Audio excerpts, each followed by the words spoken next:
Welcome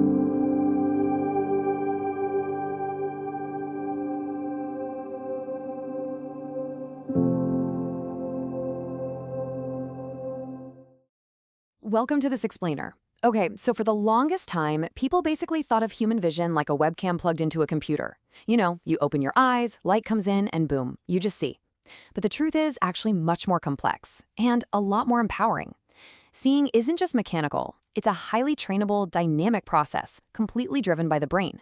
It's literally a learned behavior. So today, we're going to explore the applied concepts in vision therapy that brought about this massive paradigm shift.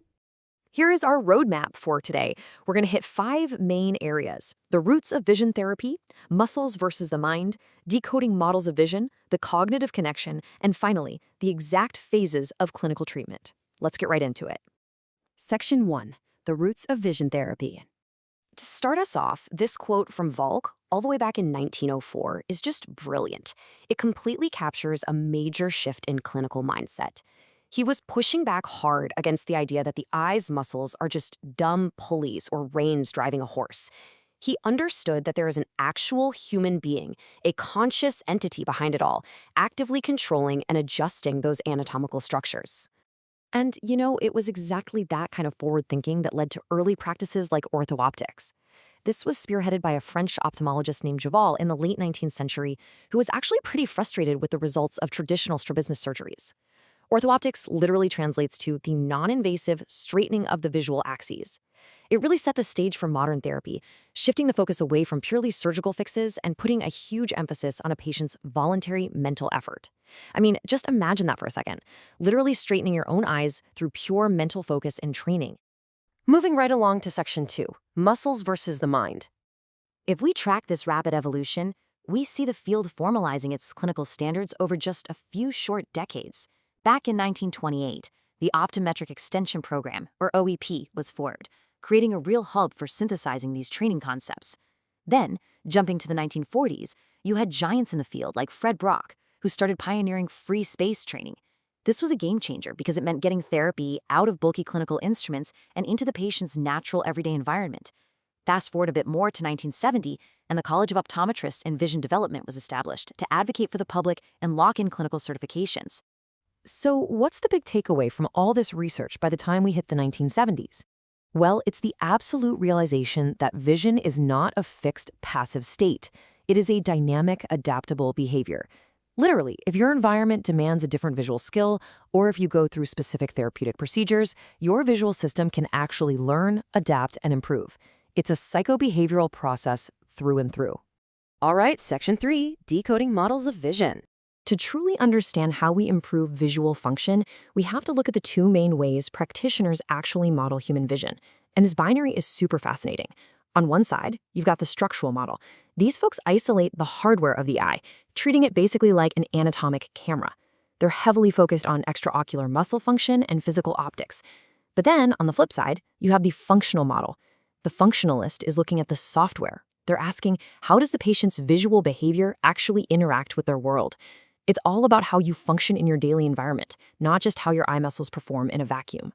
A really brilliant thinker named A.M. Skeffington was completely instrumental in outlining this functional model.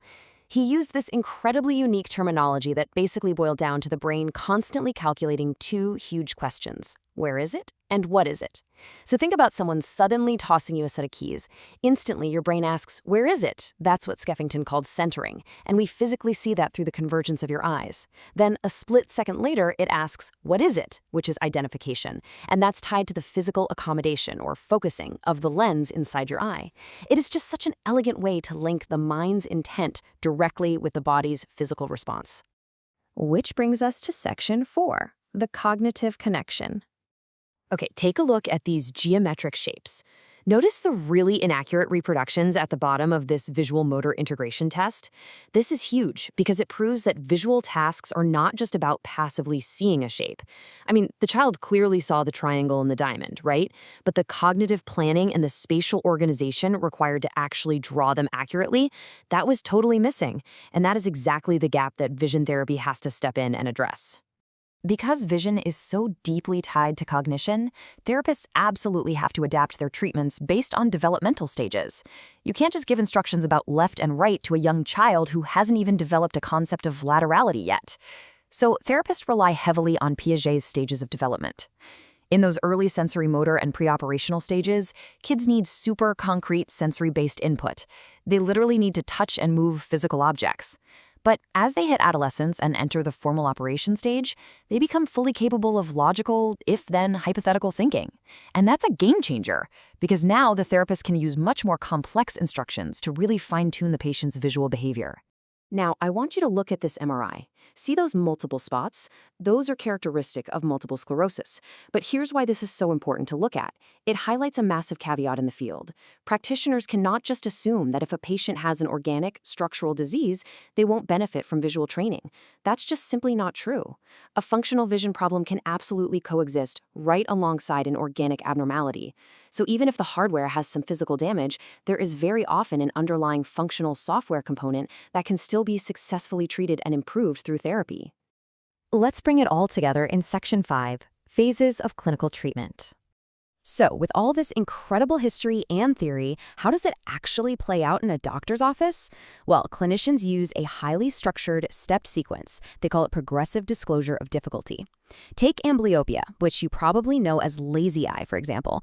Clinicians use a standard 7-phase approach for this. Notice how it builds hierarchically? We definitely don't just jump straight into forcing the eyes to work together. No way.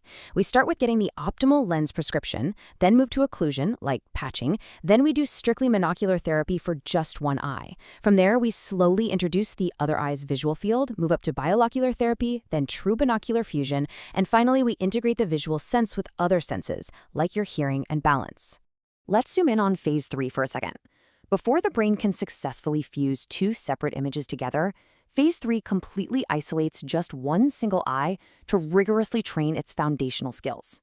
The patient puts in the work on gross motor techniques, they fine-tune their ocular motor control, they really push their focusing ability, and they practice form recognition. Basically, you have to make sure that single eye is performing like an absolute elite athlete before you ever ask it to partner up with the other eye.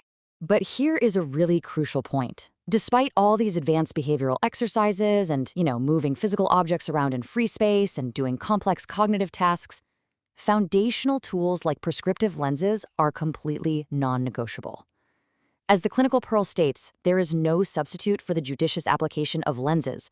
Sometimes parents think that doing active vision therapy means their kid won't need glasses anymore, but actually, those lenses set the exact optical foundation that allows all this active cognitive training to even work in the first place. All right, we have covered an incredible shift in understanding in this explainer today. We've moved from treating the eye like a simple, isolated camera to realizing that vision is this highly active, cognitive process connecting the mind, the body, and the environment. And honestly, it leaves you wondering about the completely untapped potential of your own visual system, doesn't it? If how we see is largely how we've learned to see, what more could we teach ourselves?